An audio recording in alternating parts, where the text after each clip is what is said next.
Allah.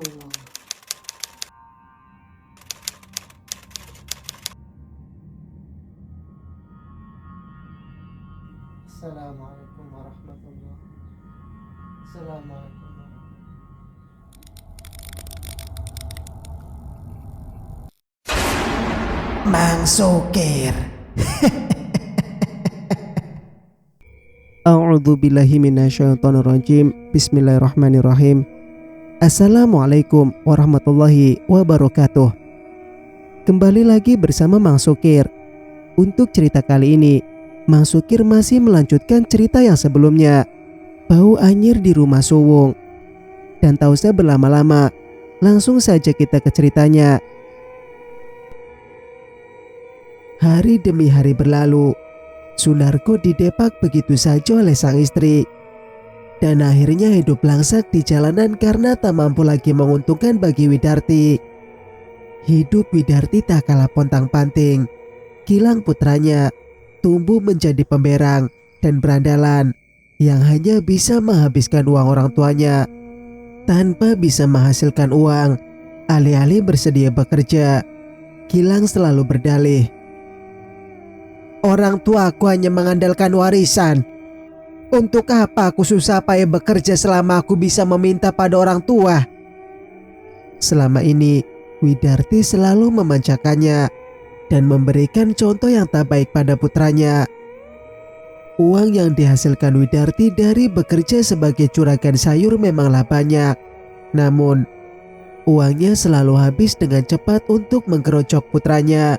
Juga laki-laki yang memuaskannya sebagai pelarian atas kekecewaannya pada sang suami. Ya, Widarti adalah perempuan yang terluka, haus kasih sayang. Setelah terlepas dari Soekarno, dia memilih tidak menikah, namun sering bergonta-ganti kekasih yang usianya lebih muda. Widarti tak segan memberikan kekasihnya uang. Hingga harta bendanya sebagai pemikat. Uang yang dihasilkan dari perkara haram yang nantinya akan dimakan, maka makanan haram itu akan mengalir ke dalam darah dan menjadikan orang itu jauh dari rahmat Allah dan jauh dari keberkahan. Hidupnya akan dipenuhi kesepian meski di hadapannya tampak segudang kemewahan dan kemudahan. Padahal sejatinya semua hanyalah semu dan tipuan. Jatmiko yang tak pernah merasa mencurangi Ernawati, hidupnya memang tidak semengerikan kakaknya. Namun, Jatmiko serasa tak pernah puas dalam mengelola usaha. Segala macam bentuk usaha dagang dia coba, namun ujungnya tak pernah sesuai harapan. Awal mula, dia membuka usaha dagang pakaian. Saat pakaiannya laku terjual, ada saja keperluan yang menjadikan uangnya tak dapat berputar untuk modal di hari berikutnya. Setelah lelah berdagang tak membuahkan hasil justru menombok, Jatmiko beralih peruntungan berdagang aneka bahan pertanian, juga aneka pupuk. Namun, dia justru ditipu oleh suppliernya dan uangnya dibawa kabur sebanyak puluhan juta. Hingga akhirnya dia terpaksa harus meminta modal pada mertuanya untuk berdagang gorengan di pinggir jalan. Berdagang gorengan dianggap hasilnya receh. Jatmiko tak telaten dan akhirnya usahanya ditinggal padahal masih tahap merintis. Istrinya yang lelah dan malu sudah tak tahan dengan perilaku sang suami dan lebih memilih kembali pada orang tuanya bersama anaknya yang masih berumur 5 tahun. Jatmiko yang hidupnya dirundung keresahan tanpa ujung, akhirnya memutuskan untuk menjadi kuli panggul. Lagi-lagi, dia tak terbiasa menjalani pekerjaan kasar dan berat dengan bayaran kecil. Jatmiko pun memilih menjadi peminta-minta. Di usianya yang semakin menua, Widarti tak sebugar saat muda. Kini, Widarti hanya bisa menjadi kembang bayang yang mengandalkan belas kasih tetangga supaya diberi makan. Sementara Gilang putra sematawayangnya masih mendekam di sel tahanan akibat penganiayaan sewaktu dia mabuk berat di sebuah rumah karaoke. Widarti sama sekali tak pernah mengingat semua kezaliman yang pernah diperbuat pada adiknya. Dia mengira bahwasanya dia akan tetap hidup bugar dan uangnya dapat membeli segalanya, padahal hidupnya masih butuh terhadap orang lain. Kedua saudara Ernawati mengalami nasib tragis akibat kezalimannya sendiri. Singkat cerita, Jin Korin Ernawati telah ditaklukkan dan tak berani lagi mengusik rumah itu. Faisal pun lambat laun sudah mulai sadar kembali seperti sedia kala. Hasna lebih memilih tinggal di tempat itu, sementara Faisal menjalankan apa yang disarankan oleh Pak Ustadz.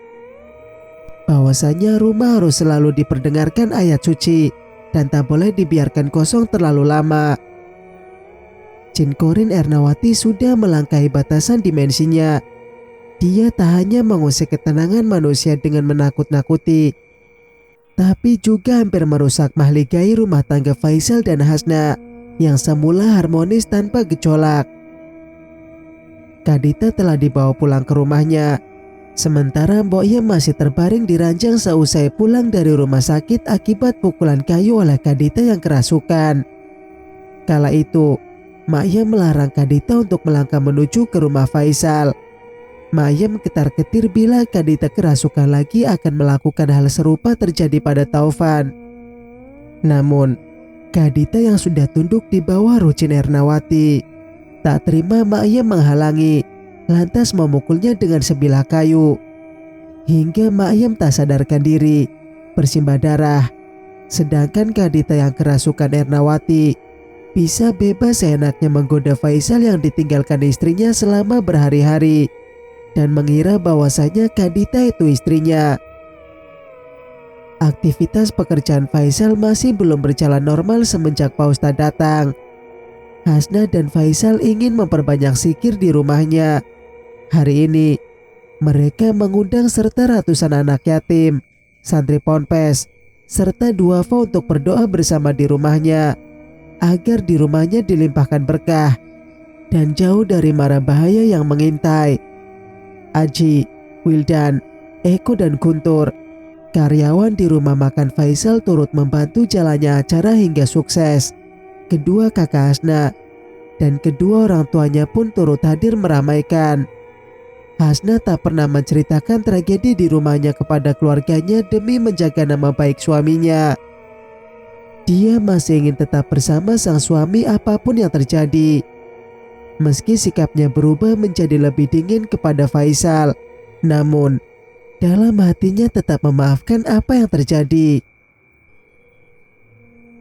Singkat cerita, Mbah Hasnah, dipanggil Mbah. Mbah pengen Mbah Hasnah ke rumah Mbah. Mbah lagi sakit. Kadita berlari tergopoh-gopoh dari arah rumahnya menuju ke rumah Hasnah yang baru saja mulai sepi lagi. Setelah para undangan, juga sanak familinya pulang setelah acara pengajian usai, dan Hasnah bersiap untuk beres-beres. Mbah kenapa Kadita? Mbah sakit. Mbah nangis. Mbah sakit. Sakit apa? Kadita langsung menyeret lengan Hasnah, memaksa mengajak ke rumahnya. Sudut pandang Hasnah. Naluriku sebagai seorang istri tak pernah memaafkan perbuatan suamiku yang telah berada di ranjang bersama wanita lain. Namun setelah mendengar penjelasannya, bahwasanya dia berkata tak pernah melihat wanita lain di rumah ini selain aku, membuatku terhenyak. Mungkinkah selama ini yang ada di mata Mas Faisal hanya aku? Lantas aku menanyakan hal itu pada Pak Ustadz. Ternyata Pak Ustadz mengatakan bahwa selama ini suamiku mengira aku selalu bersamanya. Sihir dari Jin Ernawati lah yang telah mempengaruhi kesadaran Mas Faisal, hingga suamiku mengira tengah bermesraan denganku. Suamiku sedang diperdaya oleh jin. Begitupun Kadita. Mereka sama-sama tak sadar. Lantas, bagaimana mungkin aku membenci dan menyalahkan perbuatan orang yang tak pernah merasa pernah melakukan hal itu? Ya Allah, aku merasa hancur. Namun Pak Ustadz menenangkan. Pak Faisal dalam keadaan tidak sadar, Bu.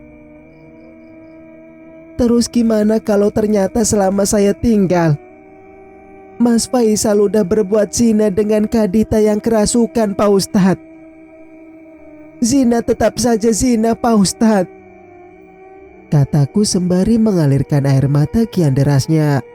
Hingga Taufan, Haji dan Ustadz muda itu ikut bingung melihat kerumitan ini. Apa suami saya harus menikahi Kadita, Pak Ustadz? Saya harus bersikap bagaimana? Sementara saya juga salah membiarkan suami saya di rumah ini sendirian. Pak Faisal boleh menikahi Kadita, Bu, asalkan Ibu Hasna ridho. Aku menangis terisak-isak mendengarnya. Suamiku tidur dengan wanita lain dan dia mengira wanita itu adalah aku, hingga keduanya berzina. Sementara suamiku tak pernah berniat melakukan itu. Ya Tuhan, ini betul-betul rumit dan tak bisa kucerna. Otakku serasa pecah. Namun, hatiku tetap harus tenang dan aku tetap harus berzikir. Berserah diri menyandarkan semuanya pada Ilahi atas segala bebanku ini. Ya Allah, hatiku serasa menjerit. Aji memapah Kadita ke rumahnya. Namun tak seberapa lama, dia mengantar Mbok Yem. Aji kembali terengah-engah, menjelaskan bahwa Mbok Yem sedang tergeletak. Lekas aku menelpon Eka dan Kuntur, karyawan suamiku, agar membantu membawa Mak Yem serta Kadita ke rumah sakit. Sementara aku ingin tetap ditemani Taufan untuk menjaga Mas Faisal. Tetap di rumah ini. Taufan sudah memanggil dokter dan bilang segera kemari memeriksa kondisi fisik suamiku. Van, makasih ya udah banyak bantuin Mbak, kataku saat Taufan hendak berpamit mengantar Pak Ustadz pulang. Sejak awal aku sudah meminta padanya untuk memanage soal Pak Ustadz. Nantinya urusan akomodasi bisa diatur belakang, tidak serta-merta dibahas saat genting begini. Semoga Mas Faisal baik-baik aja Mbak. Semoga rumah tangga Mbak bahagia selalu. Mbak sama Mas Faisal orang baik. Singkat cerita, Mas Faisal kondisinya perlahan berangsur membaik. Meski dia belum sepenuhnya pulih dan belum bisa kembali bekerja, dia tak pernah lagi telat saat sholat. Kami selalu sholat berjamaah berdua dan setelah sholat, kami mengaji beberapa halaman mushaf Al-Quran. Mas Faisal terus saja melontarkan maaf padaku. Tak terhitung sehari beberapa kali dia mengungkapkan penyesalannya. Dia berkata sama sekali tak mengira hal sejauh itu akan terjadi. Dia selalu mengatakan bahwasanya yang ada di rumah dan di kamar hanya aku, bukan wanita lain. Meski dia sempat meragu melihat tingkahku yang dianggapnya berubah drastis. Kala itu Kadita yang kerasukan Ernawati pun merusak ponselnya hingga remat berkeping-keping. Sampai-sampai Mas Faisal tak dapat kuhubungi selama berhari-hari. Aku pun salah, tak langsung mendatanginya sebab saking terlalu nyaman di rumah ibuku, hingga mengesampingkan suamiku. Seperti saran Pak Ustadz, kami harus mengadakan acara syukuran rumah dengan mengundang anak yatim, duafa, juga santri ponpes untuk mengaji hataman 30 juz. Hataman dan pengajian berjalan dengan hikmat. Alhamdulillah ya Allah. Singkat cerita, Mbak Hasnah, dipanggil Mbah. Mbah pengen Mbah Hasnah ke rumah Mbah.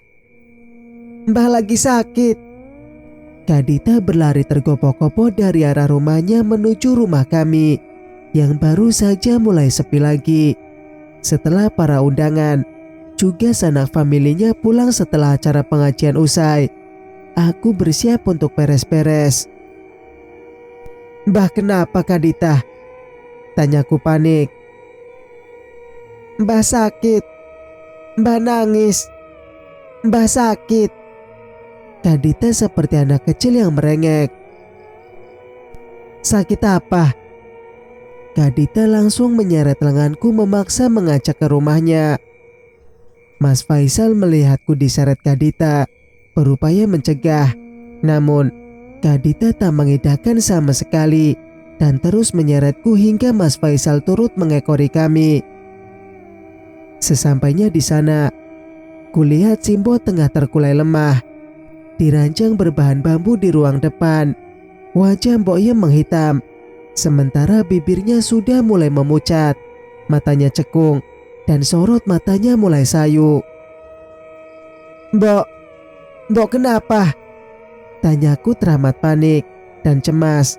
Mas Faisal pun demikian. Mbok Yem seperti sudah terengah-engah.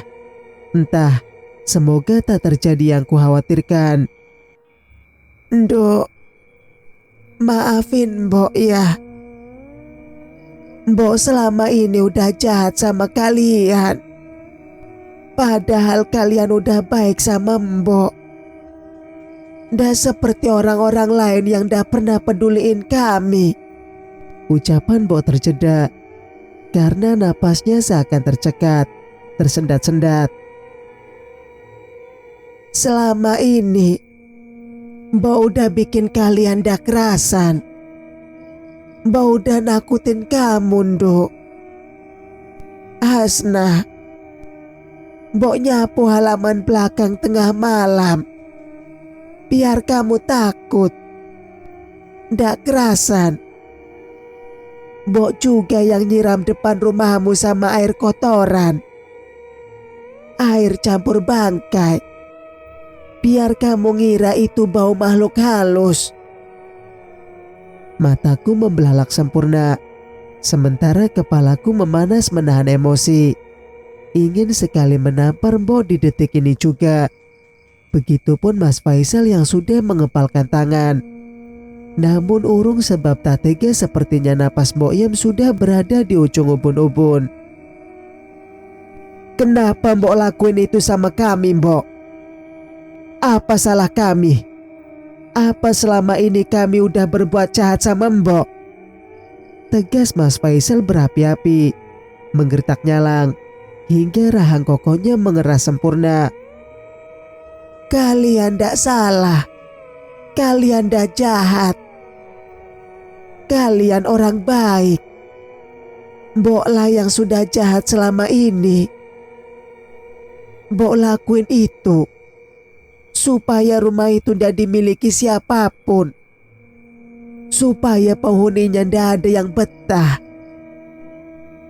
Rumah itu seharusnya jadi milik Kadita.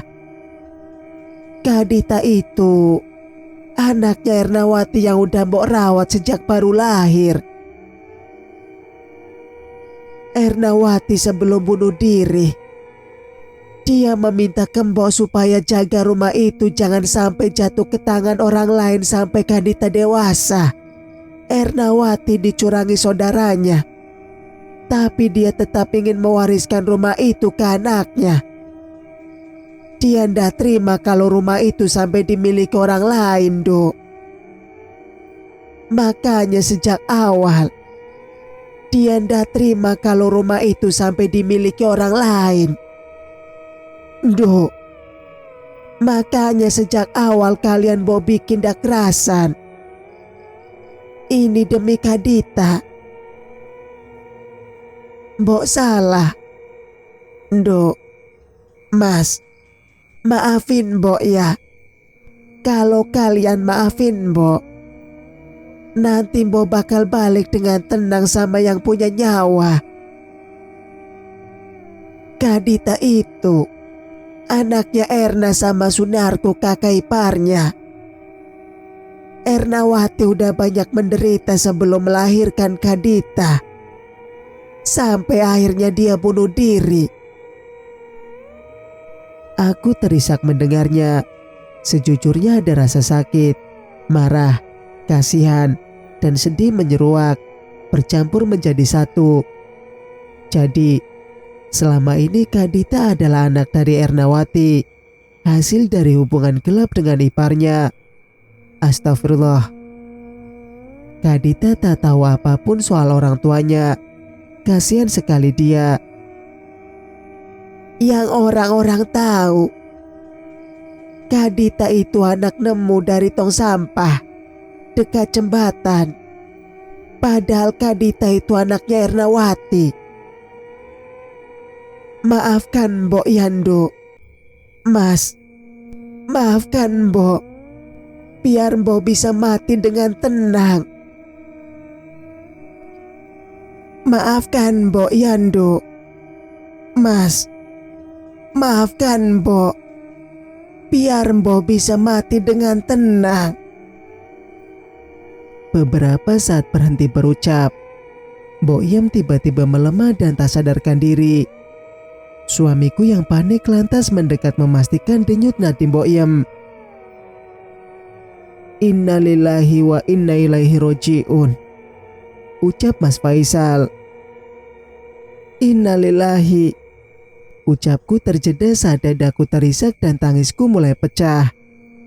Mbok Yem mengakui segala perbuatannya. Semua dia lakukan demi Kadita. Selama ini, ternyata penghuni rumah itu selain kami memang ada.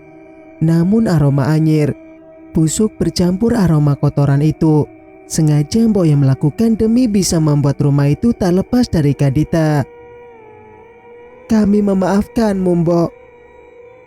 Beristirahatlah dengan tenang, ucapku sembari mengusap buliran bening. Mas Faisal mendapuk bahuku erat, menenangkan. Sementara Kadita celingak-celinguk tak paham apa yang terjadi. Mbah tidur. Mbah sakit, Mbak, tanya Kadita teramat polosnya. Mbahmu sudah meninggal, Kadita. Mbahmu gak bisa ngajak kamu ngomong lagi. Gak bisa kuncirin rambutmu lagi, kataku sembari mengelus lembut pucuk kepala gadis itu. Mbah, Mbah, Mbah, pekik Kadita yang mulai mewek, lantas menangis bersuara. Kemudian menangis tantrum hingga mengelosot ke lantai beralaskan tanah itu. Mas Faisal gegas berpamit padaku, hendak mengabarkan ini pada RT atau RW setempat agar pengurusan pemakaman dilakukan. Kadita sekarang hidup sebatang kara. Dia adalah perempuan yang pernah bermalam dengan suamiku. Ibunya meninggal hingga mengutuk demi bisa memberikan rumah itu pada putrinya. Bahkan Mbok Yem menakut-nakuti dan mencegah para pembeli agar tak betah di rumah itu. Demi Kadita, gadis malang yang sejak kecil dirawat Mbok Yem sebab ibunya mengakhiri hidup secara tragis. Ya Allah, pikiranku kalut. Suamiku dengan Kadita pernah melakukan hubungan badan meski keduanya sama-sama tak sadar. Haruskah aku membiarkan suamiku menikahi Kadita demi bisa membiarkannya tinggal bersama kami? Jika aku lepas begitu saja, Kadita akan tinggal di mana? Aku benar-benar kasihan padanya. Kenapa aku jadi sebodoh ini, mengasihi gadis yang hampir merusak rumah tanggaku? Namun, yang merusaknya bukan Kadita ataupun ibunya, melainkan makhluk jahat yang menyerupai ibunya dan bersikap serupa ibunya dulu. Kadita tak memiliki keluarga siapapun juga. Dia selama ini dianggap sebagai anak pungut dari jembatan oleh orang-orang. Kini, nenek yang merawatnya telah tiada. Haruskah aku mengulurkan tanganku untuk merawat gadis itu? Singkat cerita, pemakaman Mbok Yem telah usai. Kadita masih berkabung, menangisi tanpa henti kepergian wanita yang amat berharga dalam hidupnya itu. Mas Faisal hanya bisa menatap datar, meski aku paham hatinya merasa kalut. Kadita, ayo pulang. Mas, setelah ini Kadita gimana, Mas? Dia harus kita taruh kemana? Aku juga gak tahu harus gimana, sayang. Aku gak mau kita hidup sama dia. Aku gak pengen hal itu jadi alasan keretakan rumah tangga kita. Kadita, dia pernah jadi ketiga di antara kita, sayang. Terus kita harus gimana, Mas? Mas sudah pernah berhubungan sama Kadita. Gimana kalau jangan-jangan Kadita hamil? Aku menangis terisak-isak, membayangkan hal mengerikan terjadi padaku. Aku harus merawat anak yang dilahirkan dari gadis gangguan mental, dan anak itu adalah benih dari suamiku. Ya Allah, baru membayangkannya saja, rasa hatiku udah seperti ini. Sungguh tak mungkin sanggup aku menjalani hal itu. Sayang, kita nggak punya tanggung jawab buat ngerawat Kadita. Harusnya dia diurus oleh dinas pemerintah setempat. Mas bakal laporan ke pemerintah setempat supaya Kadita dibawa ke dinas sosial. Tapi Mas, buat buktiin kalau kalian udah pernah. Sekarang kita beli tes pack buat cek kehamilan Kadita. Kalau dia beneran positif hamil, aku bakalan tanggung jawab. Kamu suruh aku nikahin dia pun aku terima. Tapi kalau hasilnya negatif, aku gak mau dia ada di antara kita. Dan bawa dia ke dinas sosial, biar pemerintah setempat yang mengurus, bukan kita. Kita sudah cukup terbebani selama ini, Hasnah.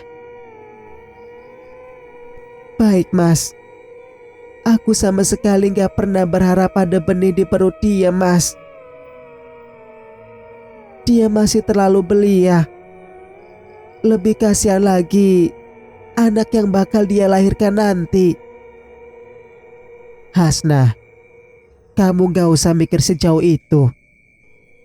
Aku bakal ke apotek sekarang, jaga Kadita, dan nanti kasih arahan dia buat cek tes pack itu. Kuanggukan kepala lemah. Mas Faisal berpamit, dan ku kecup punggung tangannya sebelum dia pergi. Ya Allah, semoga yang kukhawatirkan tak pernah terjadi. Aku tak ingin membesarkan anak dari wanita lain. Singkat cerita, kulangkahkan kaki menuju kamar sholat. Untuk sementara, Kadita ku minta tidur di sana saja. Kadita masih tampak bermuram. Ku coba melipurnya dengan memberinya snack ciki dan teh wadah botol. Minum yang banyak ya Kadita. Kalau mau pipis, bilang Mbak. Nanti Mbak anterin.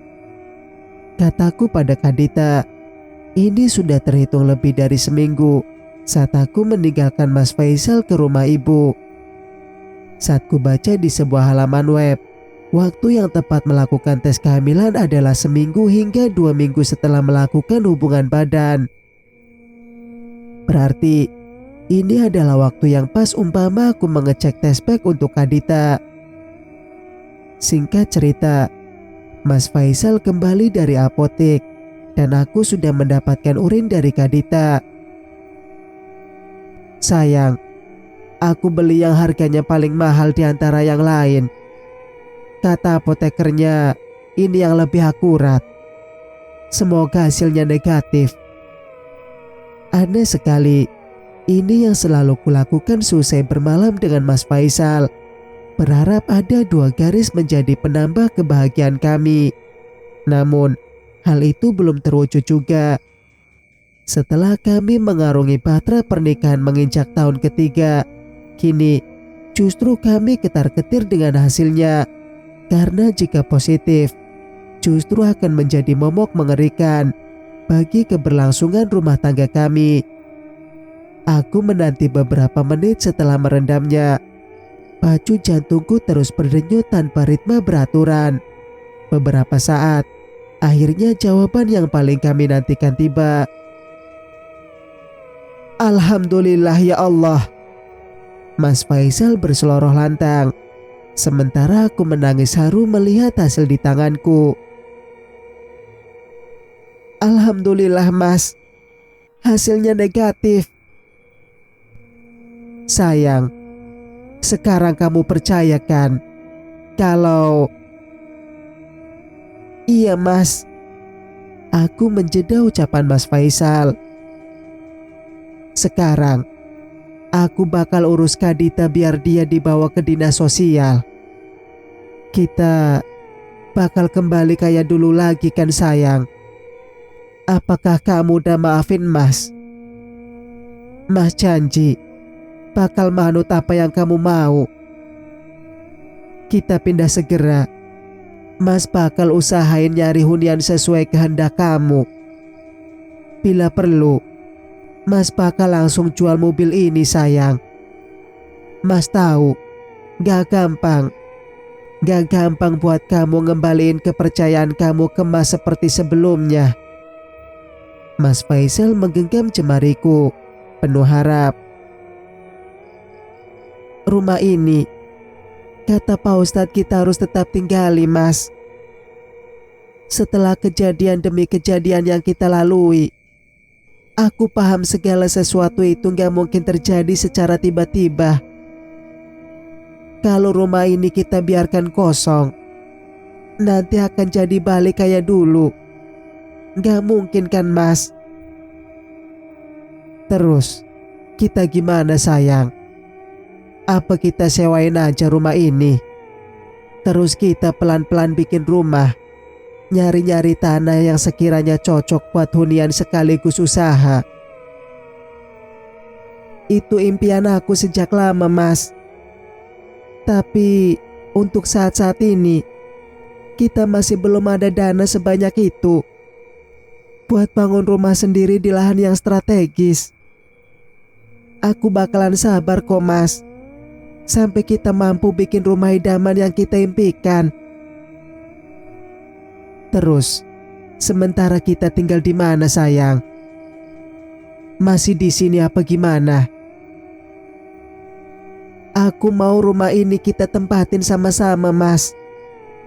Aku mau minta anak-anak kecil warga sekitar buat ngaji di rumah ini. Aku yang bakal ngajar-ngaji mereka, biar rumah ini ramai dengan aktivitas keagamaan dan banyak diperdengarkan ayat suci Mas. Ide yang bagus sayang. Kapan itu mulai? Aku udah bilang sama koordinatornya tadi, kalau ngaji anak-anak bisa diadakan di rumah kita setiap harinya. Insya Allah, aku berencana setiap seminggu sekali akan ada bagi-bagi snack dan nasi kotak, biar anak-anak semangat. Nasi kotaknya kan dari warung kita Mas. Masya Allah Dek, Mas bangga banget sama kamu. Mas bakalan dukung sepenuhnya apa yang kamu rencanakan.